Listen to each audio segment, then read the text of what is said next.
Hello and welcome to another webinar by the Destination Knowledge Center. My name is Kuntil Barwa and today we are going to talk about wildlife in South India, and we are going live on Facebook as well. South India rarely comes to the mind of an itinerary planner when there's a query on wildlife. But South India is one of the richest parts of India in terms of flora and fauna. The Nilgiri biosphere is one of the most important conservation regions in the country. The western and the eastern Ghats are rich reserves of wildlife and are important conservation area too. Please welcome Surya Ramachandan, our expert panelist for today, who will take us on a journey through the wilderness of South India. Thank you, Uh, Kuntal. just to let you know a little bit about Surya. Surya started his vocation as an engineer, but later switched careers to pursue his passion for nature and wildlife. His journey commenced in the forest of Satpura National Park and Tiger Reserve in central India, where he began as an intern and eventually became a full-time naturalist. At Satpura, Surya pioneered Central India's first walking safari, as well as canoeing, wilderness camping, and night drives. Surya has written a book, a photo field guide to Central India. This comprehensive volume covers 850 species in the region, a first of its kind field guide in India. Surya is also well versed in the wildlife of Africa and the elusive snow leopard in the Himalayas, where he has been leading tours for many years now. Before I ask you to take over the floor and take this webinar forward, Surya, I want to ask you a question. You have been staying in some of the nicest locations during the lockdown. First in the Madumalai National Park, from where you did a couple of webinars for us. And now you are in the Kotagiri Hills of the Nilgiri Biosphere, from where you are going live today. Is it true that a naturalist, after years of being in the wilderness, becomes a misfit in the concrete jungle, which is our urban cities? The floor is all yours, Surya. Kuntal, thanks. Well, I definitely feel a little uncomfortable after a point, but I don't think misfit is a term I'd use simply because I spent my first 21 years of my life in the city. So that has shaped a part of me for sure. But overall, yes, more and more leaning towards the wilderness than cities. I mean, as you can see, I moved permanently to a forest area to live my life. Even during my breaks, I spend my time here than in my hometown, which is Chennai. So thank you for that. Thank you for the lovely introduction. And Over welcome to you. everyone. Uh, I'm very, very excited to talk about South India. This is actually the first time I'm talking about South India to an audience like you all. And I'm quite excited about it because I am from here. I am from South India. But unfortunately or fortunately, I spent a lot of years, at least the last decade, working in central India and Ladakh, which is the Trans Himalaya of India, the northernmost reaches. And in between, I have been doing a lot of stints for research companies and few groups for South India. And and that's when Kuntil and myself were discussing why is it that South India is not uh, marketed as the same extent as Central India or any other place. And we kind of thought about it and we couldn't really find an answer. So maybe the ice needs to be broken, and that's what this whole talk is about, a journey through the wilderness of South India. So here we go. So for those of you who want to know what I consider South India or what we all consider South India in this talk is this green bit. There are 5 states highlighted here: Telangana, Andhra Pradesh, Tamil Nadu, Kerala, and Karnataka. These are very big 5 states. But personally, I would also include Goa as part of the South Indian wilderness. At least from the wilderness point of view, not a people's demographic, but from a wilderness point of view, it's all quite contiguous. So this is the South India we are here to talk about. And generally, in the last few years, at least in my time with tourism and travel, I've seen that South India is marketed simply because of how different it is from the rest of the country. In fact, every single thing that you see in this frame, from the clothes the lady is wearing, from her makeup, or what she sells in her shop, everything is unique, and you will not find any of this sold or a frame like this anywhere in the rest of the country, which is what is quite exciting about South India, and that is what has been sold all over the years. People come here looking for these cultural significances of the region. Apart from that, of course, you have one of the grandest temples in India, especially in the Kaveri Delta of South India, where the Kaveri River flows into the sea, and that being one of the richest regions of South India, also has some of the biggest and oldest and grandest temples. So architecture, not just temples, but even some of the old Portuguese settlements, some of the French colonies, architecture, street walks, food, culture, all of that has been a very big part of the South Indian travel fraternity. And that has generally been the thought process for people traveling to South India, at least the majority of the people. And of course, the western coastline, especially the coasts of Kerala and southern Karnataka, and of course Goa, are known for their beaches. So a lot of the traffic and a lot of the attention is taken up by that, and they are beautiful and fantastic. Especially some of the beaches in southern Kerala, not as often spoken about as Goa, can be quite a visual sight to behold when you actually go there at the end of a long trip traveling through the crowded streets of the cities. And of course, the Nilgiri tea, which is grown all over the hills of the Western Ghats. Again, a lot of the old world factories are there. There are lovely plantations that have been converted into plantation stays, where people can actually come and taste the tea, walk amongst the estates, walk among the cardamom, walk among the coffee, and even go explore the old sites around town. Because most of these plantation towns were set up by the British during their times, because they were the ones who introduced tea to this part of South India. Over time, we have also taken over, and probably some of the best tea in the world, like Darjeeling or teas from Kenya and Vietnam, things like that, they're all grown here. So there's a lot of interesting things happening in the South. Of course, all of that cannot be covered today. But I'd like to say that all of this is great, but this is how I look at my South India. So this is the same map of the 6 states that you saw at the start, but this is how I visualize it. And I'm going to talk a little bit about certain parts of South India, which I really love personally. Of course, even amongst the wilderness, I may not be able to talk about the whole topic, but I'd like to discuss a few interesting sites and a few interesting species that could kindle an interest for wilderness travelers world over. So just to give everyone an idea of how South Indian topography is actually there in the landscape, of course, the Western Ghats is, one second. Yeah, here we go. That's my mouse pointer. So the Western Ghats goes all along the western coastline. It's a very continuous high mountain range. The highest peaks are somewhere here in Kerala, which is about 2,600 odd meters, which is not very high as compared to the Himalayas. But in this region, they dominate the weather pattern simply because when the monsoon winds come in from the Arabian Sea, they are blocked by the Western Ghats. So the heavy rainfall is experienced in this area. And quite an interesting thing is that the contrast on the other side of the Western Ghats is the dry Deccan Plateau, which you all see here, the whole brown patch. This is the elevated land of the Deccan Plateau, which is an average altitude of 400 to 500 meters. And here, all over the Deccan Plateau, it's a dry landscape. Most of the irrigation in this landscape is by the rivers that originate in the Western Ghats. And of course, to the east of the peninsula of South India, you have the broken mountain range of the Eastern Ghats, as Kuntal mentioned. And this essentially is what you need to know about South India. The western coastline, the Eastern Ghats, a broken mountain range, the high moist region of the Western Ghat mountains, and of course the dry Deccan Plateau. You also have the southeastern plains of Tamil Nadu, but you don't have to remember that bit now. So just to give you another idea about the habitats before we dive into the wilderness, like I told you, the darker greens are of course the heavy moist deciduous and montane evergreen forest areas, and that is what you see in the Western Ghats and some parts of the Eastern Ghats. And as you can see here, the whole of the Deccan Plateau on the southeastern plains is dry scrub forest. So there is such a huge contrast in this land that juts out into the Indian Ocean. And that, along with the monsoon weather patterns, has created a very unique diversity of species in this region.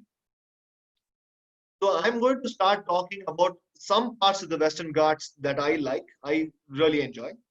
And to start with, I'd like to speak about the high mountains of the Western Ghats. Of course, the diversity changes as you go from place to place. But just to get an idea, I'm just going to say I'm covering the Western Ghats mountains now, the mountainous regions of the Western Ghats. So all of this, the Paramikulam Tiger Reserve, Nelliyambadi, Sholayar, Anamalai Tiger Reserve, all of these belts, all the way further north and all the way further south, is the high mountains of the Western Ghats. That's what I wanted to start talking about now. The forest type here is very interesting. And this is how the landscape looks, at least in the places where it hasn't been taken over by tea or other plantations. So this is high altitude montane grasslands, which act like sponges for soaking in the rainfall. And that is the source of most of our rivers. And in the valleys, you have these very interesting, unique forests called the Shola Forest, which are mostly comprised of stunted trees, which are evergreen, and they support a very high biodiversity, most of which is endemic. As you can see here, this Shola over here, this forest patch is restricted to this valley, and there's a separate forest patch there with a whole huge separation of grass in between. Like that, you also have separation of Shola blocks between mountains. So what happens is, over the years, the geographic isolation has created a lot of endemism of species in these forests. And that is very, very interesting. So as you go through this, as I go through this presentation, I'll talk more about this. So this, of course, is how your Shola forest is set up. Grassland, Shola forest, rocky cliffs, that is the quintessential visual identity of the high Western Ghats. And this is how it looks inside a Shola forest. You can see Cyatheas, tree ferns, which are some of the oldest plants in the world. These forests are really old, mind you. Lot of streams, the forest floor is always wet. There is a lot of moss growing on the trees. And even during the winters or even the summer months, which are essentially in India considered to be the dry months, these forests are still wet and very little sunlight passes on to the forest floor.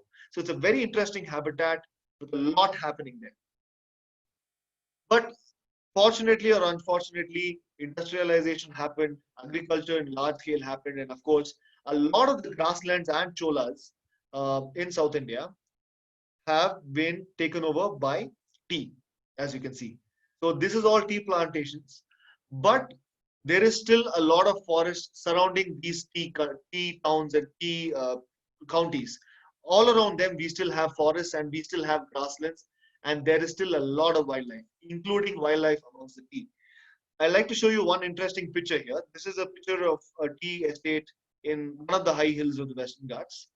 And as you can see in this picture, in the bottom left, there's a leopard.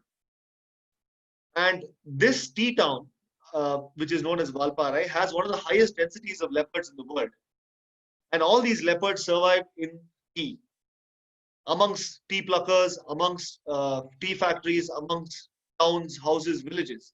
And they all live very well in harmony because the tea provides so much cover. And there is not just leopards, there's a whole lot of different species which use the Shola as a refuge and move into the tree to live, or sometimes even live permanently in the tea, coffee, and cardamom plantations. And it's not just leopards. So in South India, we have one of the highest densities of black leopards. And even these black leopards are very often encountered in certain parts of the Western Ghats, including like in places where I'm staying in Kotagiri, which is a very big tea town. We have right now around my house, we have 3 to 4 black leopards roaming the tea estates, and we do see them quite often. So for someone who is traditionally used to a safari experience where you get into a jeep and go into a national park, the South can be a very different thought process, or it needs to be a mindset change because there's wildlife all over and there's wildlife everywhere. It's just that you need to know how to look for it, where to look for it, and of course, the importance of a great guide comes into practice over here in the region of South India. And in South India, we have a very interesting animal. Of course, it's the Asian elephant. But what is interesting about South India is we have one of the most contiguous forests thanks to the Western Ghats. And these elephants have created traditional migratory routes which go from the plains up these mountains, crossing multiple ridges. And all of these are still visible now. And today, in today's age, these elephants actually have to cross roads, they cross tea plantations, and sometimes they even have to cross towns. So their migratory routes haven't changed, but the obstacles on their way have changed. And as you can see here, the elephants are in the grasslands, and here they're crossing a road which cuts through the Western Ghats. And this guy here is very interesting. He's a very popular elephant in one of the tea towns, and they call him Padayappa, which is a very South Indian name. And he's very friendly, and he's always around town. He goes, feeds amongst the grasses and the Shola Forest around, and sometimes he comes into town to raid people for bananas. Right now he is in the ticket counter of one of the national parks, and everyone is waiting for him to leave the scene so that they can buy tickets and go into the park. And that is exactly what I mean when I say wildlife is all over here. And you don't necessarily have to get into a jeep and go into a national park on a safari or get permissions to go into a park. You can just stay in tea or even in the edges of forest, and the experience is still quite fantastic. And like I told you, elephants have figured out a way to survive amongst tea. So there is a very big population of elephants. I think the numbers can be roughly around 400 to 500, at least in the southern Western Ghats, of elephants living mostly in tea and migrating through tea seasonally.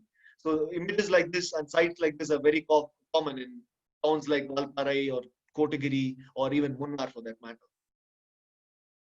And the borders for certain animals have entirely disappeared. So like this is one of the largest bovine animals in the world. It's called the Indian gaur.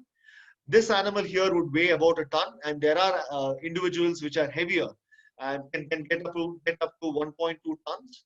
And these animals in certain parts of the Western Ghats have totally become used to living amongst people. So you can be driving on the road and you'll see herds of gaur on all sides. You can see a big bull walking towards you, and you just have to move your vehicle to the side, and he'll just go past as if you don't exist. And that's how interesting it is to see. But they're still wild animals. You don't get too close. You don't walk to them and feed them. Or none of that happens. But they still have come to accept that this new environment that has come into their original forest habitat is something they can survive in. And that is so evident now in some of the areas of the Western Ghats. And like I told you, there is endemism. There is a lot of endemism. And one of the most charismatic species is this monkey. It's called the Lion-Tailed Macaque. It is found in certain forest patches in the Western Ghats, all the way from Karnataka to southern Kerala and parts of Tamil Nadu. And it's a very interesting animal because it is highly endangered. And a lot of effort is being taken to understand why they occur in certain forests and why they don't occur in certain forests. And once the answers to those were found, they started protecting those forest patches, even if they are just small patches of forest amongst tea plantations. And that has worked really well because the population has stabilized, at least in these parts. And one of the interesting things is they were reliant on a very important tree called the Kulinia, which has a big fruit. And wherever that tree was found, they later realized that these monkeys are found in those areas. And that is, once you have the science has the answers for us, we may find a way to conserve such species. And one of the best places to see them is this hill town of Valparai, where one of these conservation islands has become home to about 40 to 50 of these lion-tailed macaques. And they're just by the roadside or amongst the surrounding villages. And according to me, it is one of the best wilderness experiences we can have in the country, just to sit amongst the troop, because they've become so used to people that they're all around you. They will go into the houses, try to steal food from the kitchen. They will climb the trees. They will get down. The adults will be doing their thing. The dominant male will be sitting high up on a tree. I think that is what it means to really spend time with an animal, not getting into a jeep and going on safari and taking a few pictures and taking it off. About a few hours, if you spend with a group of such monkeys, you can, for a photographer, it's great because they let you come really close and you can get amazing images like this. But beyond that, you still have a sense of satisfaction that you've actually seen an animal, understood what they do in a day, and how such a rare and endangered species is actually thriving in a pseudo forest habitat. And that is how interesting it feels at the end of a session of sitting with these macaques. I've spent probably about 20 or 30 sessions sitting with these macaques, and every time I don't have the heart to get up and leave. It's quite fantastic. And amongst primates, another interesting monkey that we have is the Nilgiri langur. It looks quite similar to the lion-tailed macaque for a person who is not familiar with both the monkeys. But this langur has a very, very long tail. As you can see here in this picture, this tail actually goes all the way down here. They have a very long tail and a fully black, glossy black fur and a golden mane around their faces. And this monkey, again, is endemic to this Western Ghat region, especially the southern Western Ghats, where they are found above an elevation of 1,000 meters. This is unique to South India. This is a species of mountain goat, the only species of mountain goat which we have in South India. It's called the Nilgiri Tea. And they specialize in the grasslands and the rocky cliffs. And that's where they have thrived. But like I told you, most of their habitat has become converted to tea. And of course, being a goat, they were heavily hunted in the past for both their hide and their meat. And this, of course, is a big male. They are known as saddlebacks because of the white saddle in their back. And females generally look paler and browner. And it is quite fantastic to see them in some of the remnant cliffs, which are amongst the grasslands. Sometimes in certain places, they are right by the road because the roads which climb the mountains go along these cliff sides. And these tahr, you can see them on these roadsides. So again, a very interesting by the roadside kind of wilderness experience, but you're still talking about a very rare, very photogenic and very interesting animal to look at. And that is kind of how I would put the wilderness of South India, because every time I go exploring, it is a cross-country experience for me. I don't have destinations. I don't have any targets, but everything you see on a hike, you see on a by the road, or you see amongst tea or amongst town. And that is what kind of makes it very interesting for me, because all of these species actually give me time and give me an opportunity to really understand them and spend time with them. And when it comes to endemism, there is a lot more happening here. I've just spoken about the very charismatic big fauna. But of course, you have one of the most interesting mammals for me is this tiny mouse. It's called the Malabar spiny dormouse. And with a bushy tail and these long whiskers, they are found only in the thick, dense undergrowth of these Western Ghat forests. And we also have our own marten, which is the Nilgiri marten. Again, a very rare animal to see, but there are certain areas in South India where they are seen quite often. And there is a lot more happening. There's mouse deer, there is brown mongoose, there are brown palm civets. We have our own giant squirrel, which is the Grizzle giant squirrel of South India. So all of these animals, interestingly, have conservation regions for each of them. Like the Nilgiri marten has the Pampadu Chola National Park. The Grizzle giant squirrel has a Grizzle giant squirrel sanctuary. There's flying squirrels and mouse deer all over the tea plantation. So conservation in South India is very different. To an extent, it is not focused as much on the tiger, which I kind of appreciate. And every species, especially in the Western Ghats, is given equal amount of weightage, and the needs and the requirement of habitat that they need is well thought out in the conservation plan. So there is a lot happening, and there is a lot of interesting things which can be experienced in the day, in the night, in the middle of the day. So there is not really a safari timing or anything of that sort here to experience such interesting, secretive animals of these mountains. And like we are talking about animals, we of course, when you have such a diversity and such a wet evergreen forest, you're going to have a huge diversity of birds. Of course, the most charismatic for me is at least the great hornbill. It feels like a helicopter is flying over you when one of these guys fly past just over your head. And there are certain areas where you can sit on a ledge and you can watch them glide past, sometimes in flocks of 20 to 30. And according to me, that is probably one of the highlights of visual experience in the wilderness region anywhere in the world, to see a flock of great hornbills fly past. And of course, there are, like the great hornbills, many such birds in this region. And of course, a lot of endemic bird species. And some of them are really beautiful amongst the residents and the migratory. One interesting species is this one here. It's a Kashmir Flycatcher, which breeds in northern Pakistan and parts of Kashmir in the high mountains. But what is interesting is there is a population which starts in Kashmir, doesn't stop anywhere throughout India, and winters in the Nilgiris, and another population which continues further on to Sri Lanka. Why they do it and why they stop only here is very interesting. But I'm glad it happens because we get to see them every year. And of course, this beauty is the black and orange flycatcher. Again, an endemic to the high Shola Forest of the Nilgiris. And we have laughing thrushes, a whole lot of babblers. And there's a lot happening in terms of bird life. I would put the bird count of the mountains at least to around 350 to 400 species on a very, not exaggerating too much. I'm being very conservative on the number. I would put it as around 350 to 400. So this is the high mountains. But there is a lot happening in the foothills also, especially on the windward side, which is the wet foothill region of the Western Ghats. So if you assume that these are the high mountains, on this side, where the monsoon winds hit from, there's a lot of evergreen forests which are on sea level. And when I think of such forests, only one place comes to mind for me, which is this place called Salim Ali Bird Sanctuary or Tattekad Bird Sanctuary. This is a small 25 square kilometer forest, which has a bird list of around 450 species. And that kind of numbers is you don't get that anywhere else in the world. It's such a small area, and the kind of endemism and the kind of species diversity in this place, I would say it can't be matched anywhere in South India, if not for the rest of India.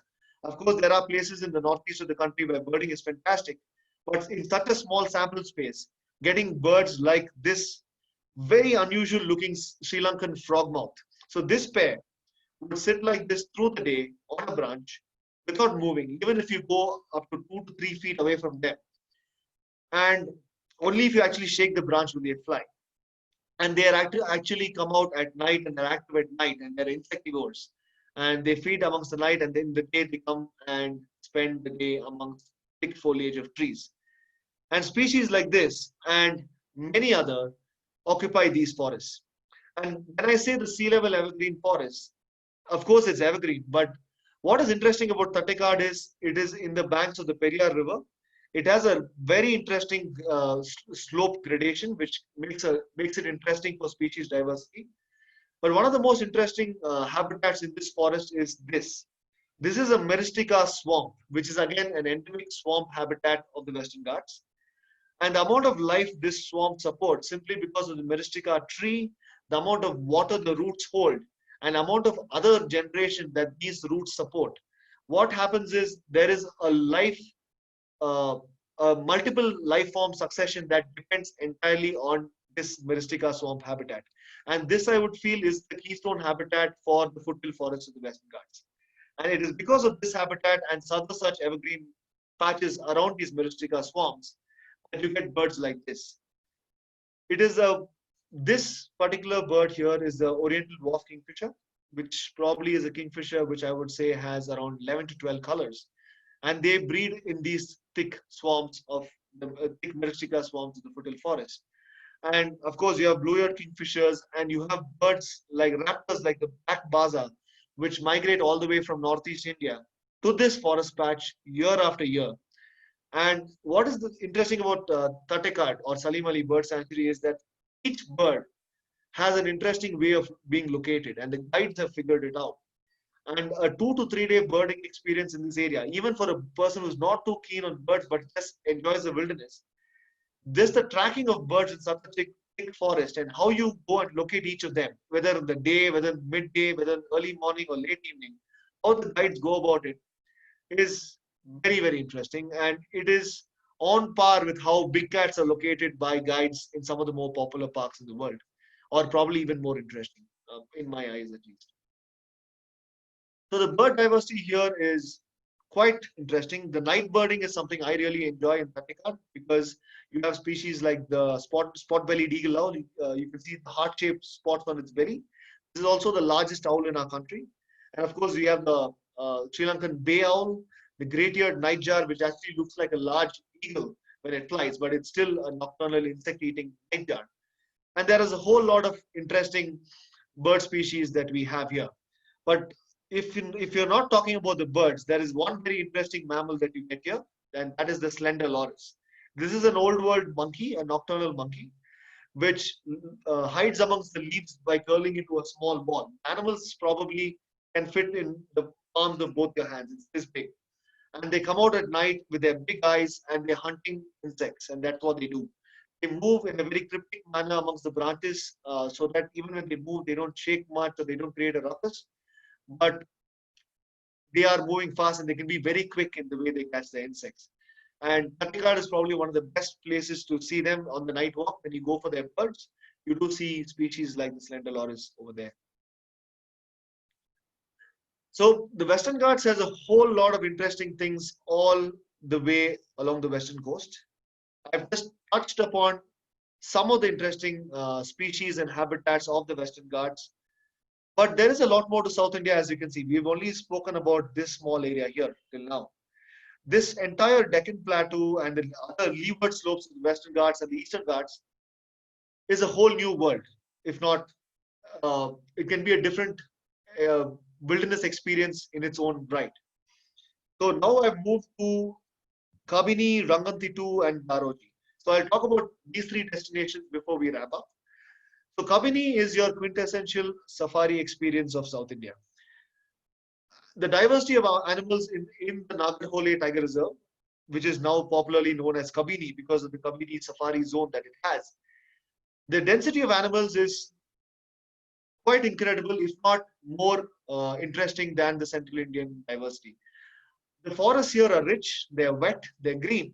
So you have herds of hundreds of spotted deer here, you have monkeys, and scenes like this along the forest road are very common. And of course, the big cats are seen here very often. In fact, the tigers over the recent years have become very habituated to vehicles.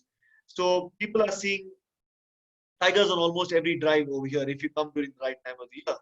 And the densities are very high because this is also one of the largest contiguous tiger habitat in the world. So unlike Central India or Rajasthan or wherever, any other place in the country where every tiger reserve is more or less like an island, this South Indian conglomerate of tiger reserves, which is Nagarhole, Bandipur, Mudumalai, Satyamangalam, Wayanad, Nilgiris, they form an area which is much larger than any other single tiger habitat in the world. So the tigers are breeding very well over here and they're moving between parks at ease. So the population here is doing really well. In fact, in Kabini, it was interesting, probably in the visit I did 2 years ago, I saw 9 tigers in 45 minutes. And that's something in the last decade of working with wildlife in India, I've never experienced anything like that in any other tiger reserve in India, including the popular ones. But Kabini, it's interesting that way. But before the tigers became habituated, Kabini was famous for its leopard sightings. It is actually one of the few places in the country where you can have a very high chance of seeing a leopard, if not one or if not more. And what is interesting is some of these leopards have become very used to vehicles, and they, unlike other parts of the country, they actually sit on these tall fig trees and terminalia trees that are there in these forests. So getting pictures of leopards on trees and getting sights of leopards on trees or doing what they do best even on the ground is something only Kabini generally offers in the Indian wilderness scene. And of course, there is one other predator which is not very often spoken about, which is the Indian wild dog or the dhole, Dhole. And South India overall, not just Nagarhole, but South India overall has some of the best population of dhole and also some of the biggest packs. Like I told you, we have herds of hundreds of deer.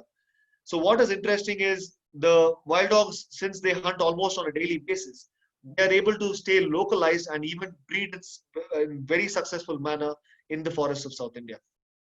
It actually looks like a large fox for someone who's from the US or Europe, but they're actually bigger, taller, and their whole face is very different. And when you see them hunt, you can be quite sure that it's not a fox. And like any other park in the country, Kabini has its own unique diversity. Of course, the largest woodpecker in the country, not in South India, the white-bellied woodpecker is seen here. And of course, you have otters, you have striped-necked mongoose, you have large herds of boar, you have sloth bears, you have herds of elephants. There's a lot happening here. The only thing I would say which we lack in this forest patch is the rhinos, which you get in the northeast. But otherwise, everything amongst which people would generally like to see in the Indian wilds is found in this park, Kabini, which is easily a 4 to 5 nighter, if not more. But Kabini, like every other park, has one interesting spectacle, and this happens in Kabini backwater. So Kabini River is dammed. in the Wayanad region. So the backwaters of the river goes into the forest. And in the summer months, as the water recedes, these green pastures are exposed on the banks of the river. And this leads to the largest congregation of elephants in India. So almost around 500 to 600, and some years even more than 1,000 elephants come to the banks of the Kabini Reservoir. And that is the best time to go by boat into these backwaters to see these elephants coming out and grazing in the open. And even some of the jeep tracks in these parks come out to these meadows for people to experience elephants in such numbers. And when I say elephants, you also see a whole lot of other wildlife. But in the summer months, if someone wants to see elephants in such numbers in one place from the river and on land, I would say nothing beats the summer of Kabini. So this is Kabini. Of course, right next to Kabini, there is a beautiful bird sanctuary called Ranganathiku. And what is interesting about Ranganathiku is that it has a very large number of crocodiles, and all your bird watching is done on the boat. So you'd go on the boat morning and evening, and you see a lot of wetland birds.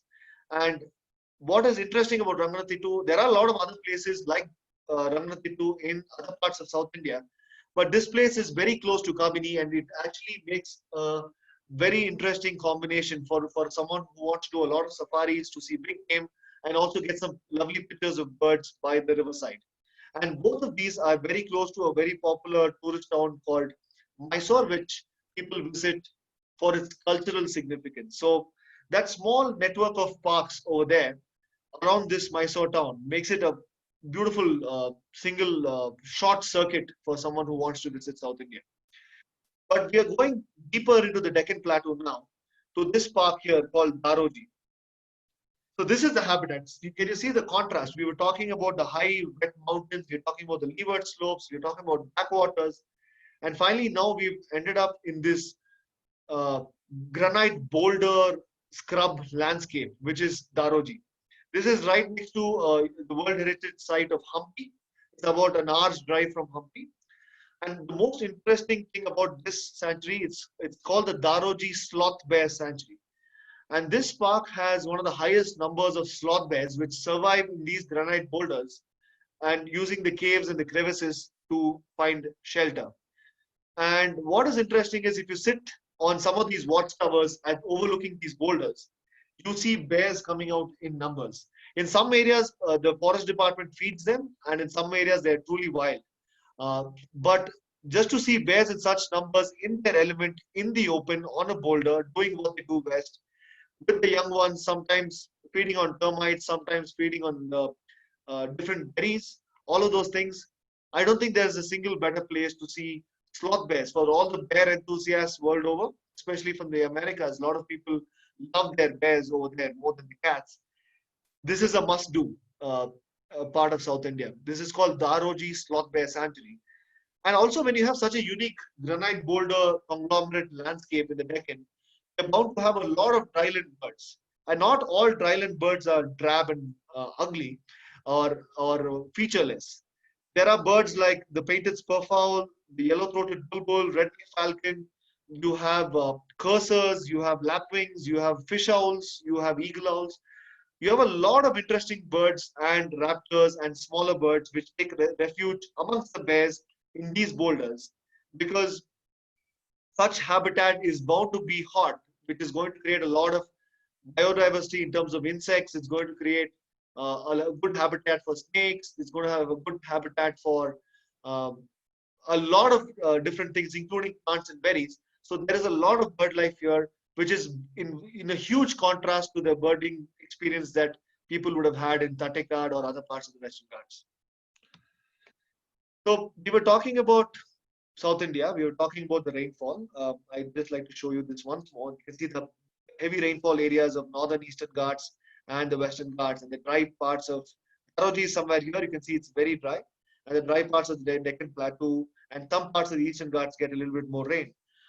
But what is interesting about South India is all these places I mentioned are open through the year. We don't have parks that shut here, and all of this wildlife is visible through the year. The only thing is, of course, if you come in the rains, your wilderness experience or your visibility can be sometimes affected if you are stuck in a day with a heavy rain. But monsoons don't happen continuously; they happen in breaks. So it is definitely worth visiting these parts in the rain too, because everything is open, the experience is the same, and unless you get stuck in a day of heavy rain. So it is an all-year wilderness experience, at least everything that I've spoken about now. And of course, when you come in the rains, the rainforest comes to life, and every other part of the region comes to life because with the heavy rains, a lot of life that is waiting for these rains to come out explodes. Some of them are, of course, butterflies, dragonflies. This is a Myristica sapphire, one of the most beautiful insects I've seen in the world. And they occupy only the Myristica swamps around Tattekad. And this is a resplendent bush frog. We have a frog diversity of around 340 species in the Western Ghats, which is quite amazing. And of course, you have butterfly diversity of around 360 species. You have interesting reptiles. I mean, not everyone likes reptiles, but when you see species like this gliding lizard, it actually glides with flaps between their arms and legs and glides between trees. And sometimes they can glide up to 15 to 20 meters. And when you see one gliding and landing on a tree and extending its neck flap to display, you can definitely say that a part of you may start liking reptiles.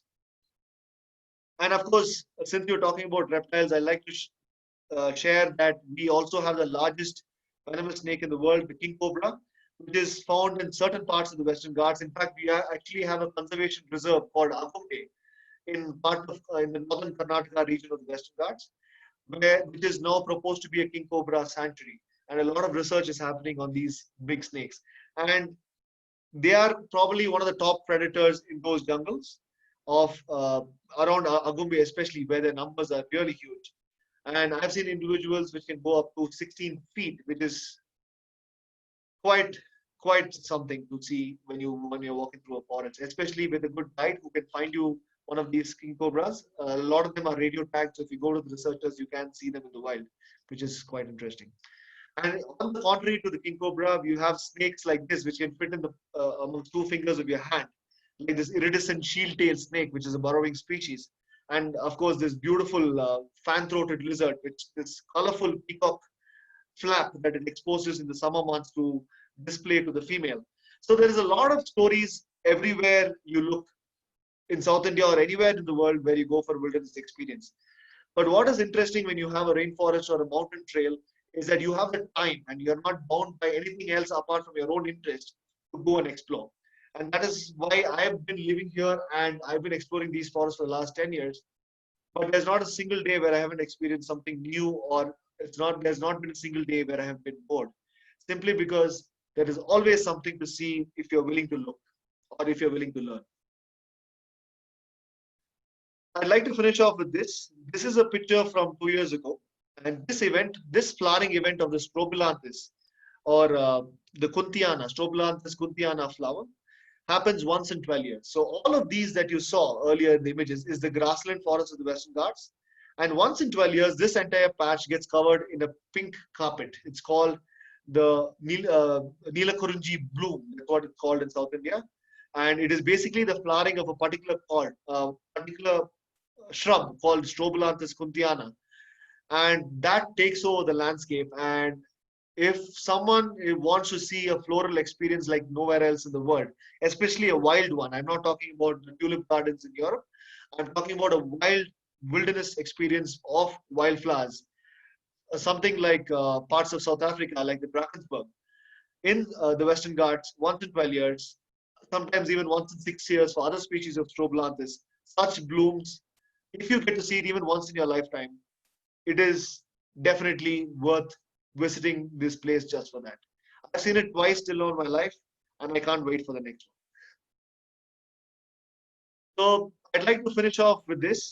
This is something which we are coming out with simply because a lot of it is very intense wildlife viewing in South India. So we are coming out with a book with around almost 1,950 species to make it easy for someone visiting the region to understand what it is that they're looking at when they're going into a patch of forest in South India. So this is something we're looking forward to. And this picture here is taken barely 200 meters from the window, which is to my right now. And such scenes are common in the region, but unfortunately, it is not a traditional wilderness experience, but it is for someone who's really seeking a truly wild experience. I'd like to finish off by saying that and thanking Sita for giving me this opportunity. Thank you. Thank you, Surya. Thank you so much for this. Has been a fascinating presentation so far. Surya, before we go to the Q&A, we are open for Q&A now. Before we go to our Q&A, I would like to ask you one question. When it comes to a cultural itinerary, we would combine Rajasthan and Kerala or any other part of South India, you know. Now, if we have to look at wildlife on a similar scale, I mean, what would you recommend in the most popular parts or in the north and then in the south? What would be your itinerary? Well, I would definitely say for someone who's trying to get a overall picture of the Indian wilderness, and that is where Right. you try to cross the country from different Yeah. parts. I would definitely recommend visiting one of the Central Indian popular tiger parks, let's say Bandhavgarh or Ranthambore or Kana or Pench or whatever.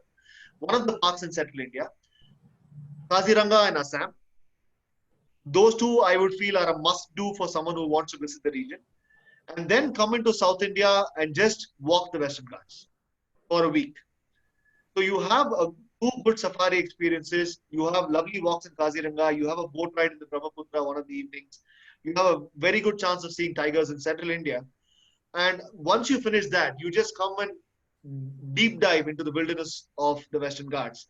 And the contrast of it and the spectrum of wildlife that you cover, right from big things like I generally call it a 600 tour to a 100 macro tour.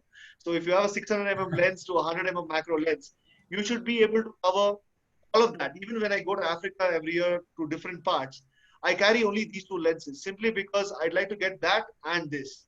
And that's how I'd like to approach a place. And that is what I think we should be doing when it comes to combining North and South. All right. Thank you. So now we are ready for the questions. We have one question already. Uh, Supreet Singh Sumela is asking, can a tour to Agumbe be organized for photographing snakes, the king cobra? What would be the routing and how many nights are totally required for this? Okay, so with regards to Agumbe, Agumbe is a very, I didn't speak much about Agumbe on the talk, though it is one of the most interesting places, is that Agumbe is a very research-oriented place.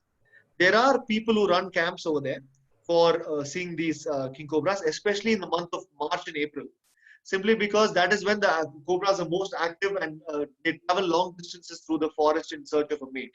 So March and April is when all these researchers are constantly called for rescue calls, and that is usually when people get to see them. There are one or two places to stay in Agumbe. There is the Kalinga Research Station and, of course, Agumbe Rainforest Research Station. But the accommodation is not something that you would compare with a Central Indian Lodge or anything. But Jungle Lodges just below the hill has a place called Sita Nadi Nature Camp, which can be a good base to explore Agumbe from.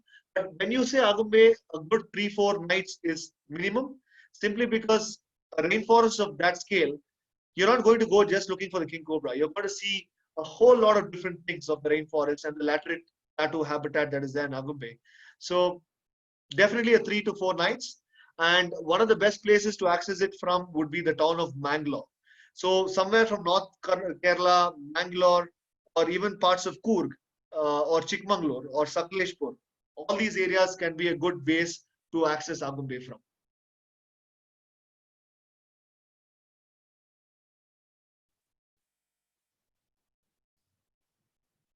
Thank you, Surya, for this. Agumbe, when you stay there, does staying at the research station make a difference?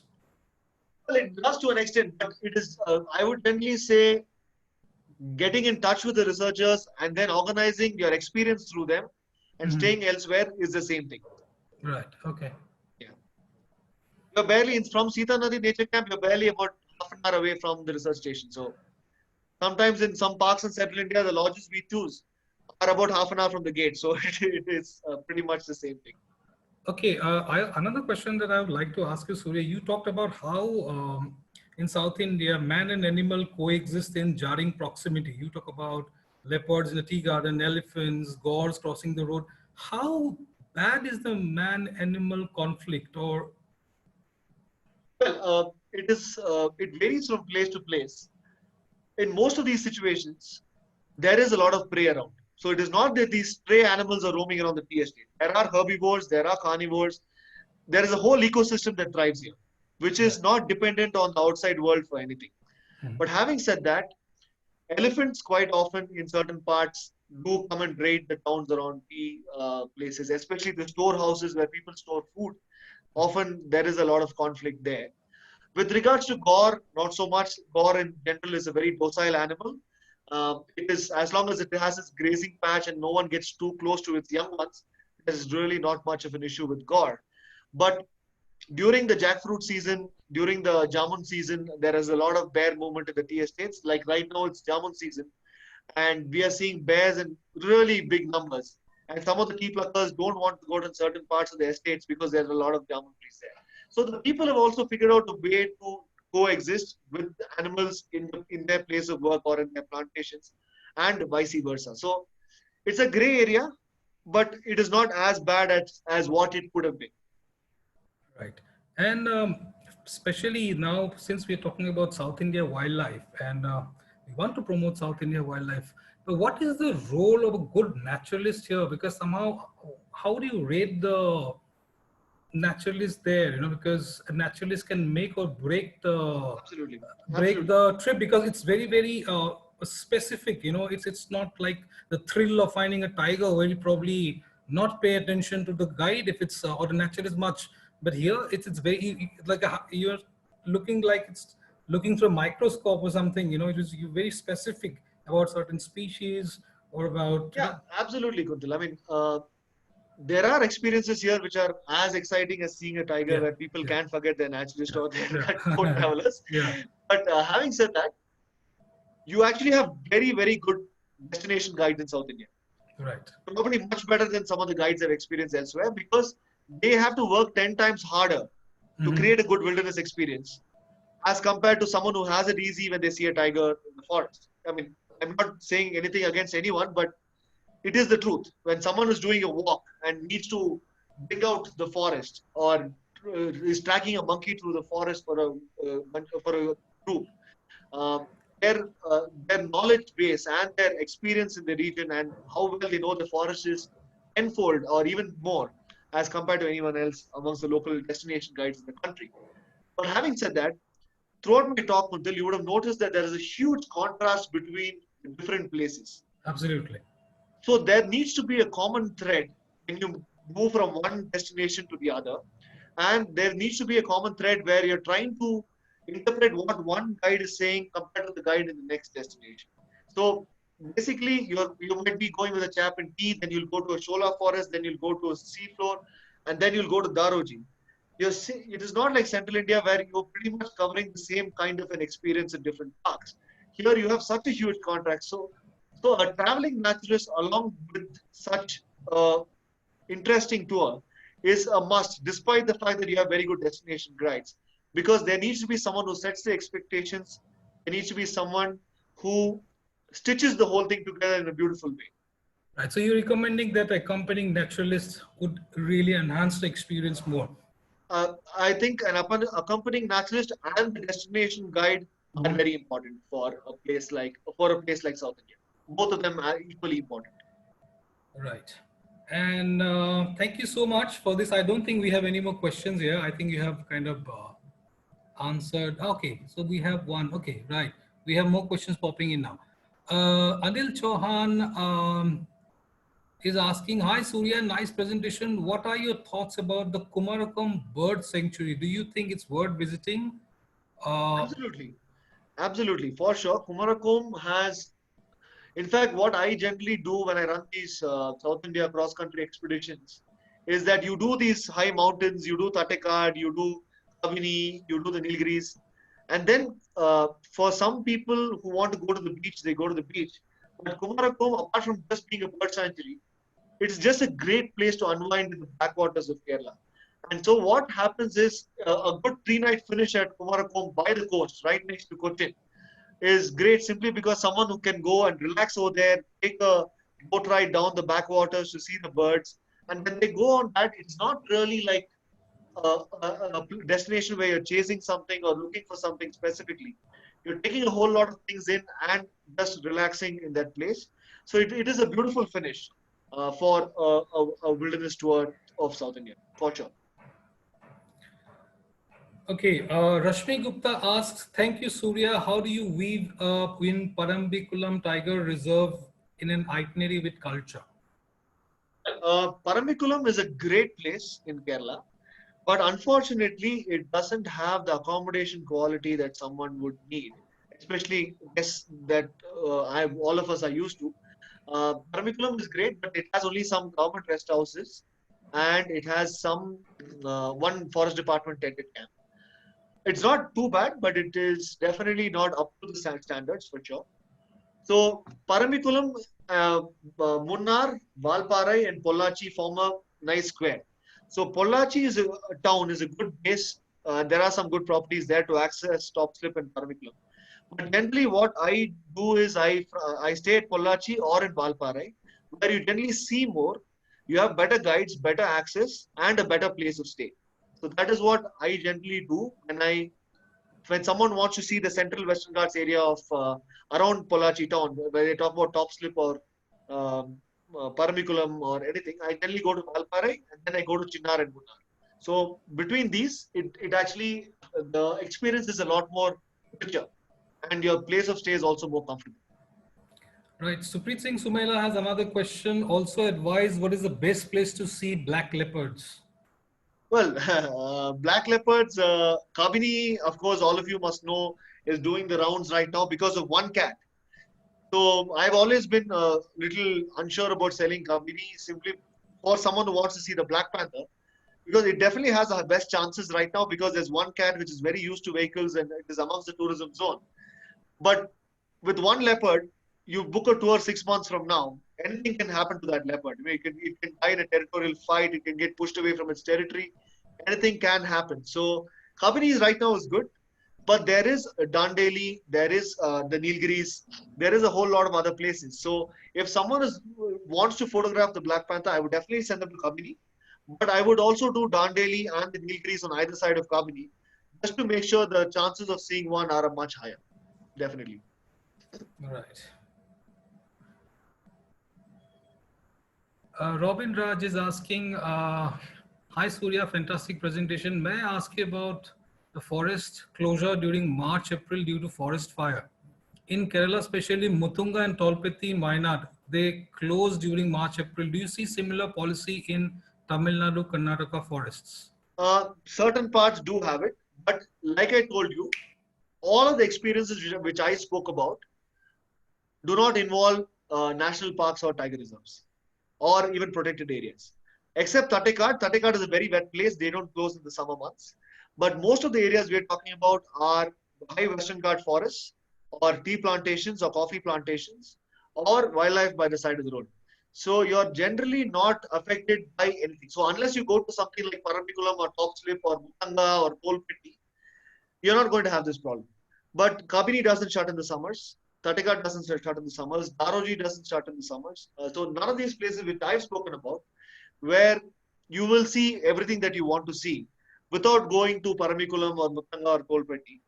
So it works perfectly fine. And even for Wayanad, instead of going to Mutanga or Kolpeti, you can go to Nagarhole. There's the northern gate of the western gate of Nagarhole is the same forest, and it doesn't shut in the summer months. So of course, different regions have different policies. But from whatever I have covered today and everything that generally people want to see, you don't have to go to such places.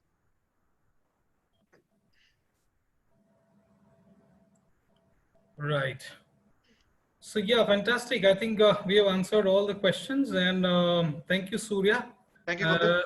Yeah, people will definitely get in touch with you for if they want to kind of have itineraries or something.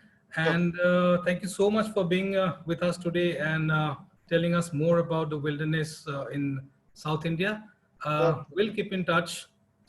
Thank you for the opportunity, and I stay really healthy. enjoyed it. So thank you again. Thoroughly enjoyed your presentation. Thank you so much.